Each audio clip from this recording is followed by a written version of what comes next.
anniversaire au Rockstore. 30 ans, ça se fête et c'était un événement à marquer. Donc c'est ce qu'on va faire à partir de ce soir et pendant un mois jusqu'au 19 novembre, jusqu'au concert de Benjamin Biolay.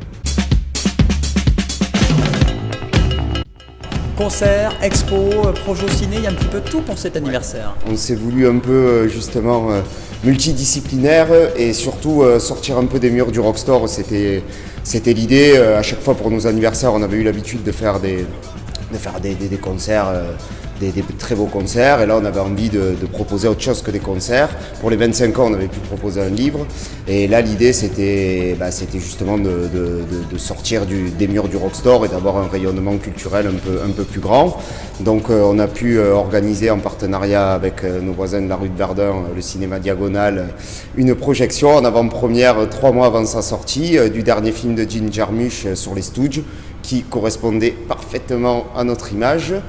Et aussi, nous organisons du 29 octobre au 19 novembre une expo au Centre d'Art La Fenêtre qui s'intitule Rock Stories et qui est une expo à la fois de photos et d'images d'archives appartenant à l'histoire du Rockstore. Tous les Montpelliérains connaissent le Rockstore, mais tous les Montpelliérains ne sont pas allés au Rockstore. Non, c'est possible, mais on les invite à venir nous retrouver pendant ce mois ou sur d'autres événements ou à venir découvrir le Rockstore au Centre d'Art La Fenêtre pour leur donner une idée de ce que c'est et de son histoire. Parce qu'il y a une histoire, c'est un garage, c'est un ciné. Ouais, bien sûr, le bâtiment a une grande histoire et normalement tous les Montpelliérains de toute génération connaissent le bâtiment parce qu'il fait partie de la vie montpelliéraine. Un ancien temple, une ancienne imprimerie, un ancien garage.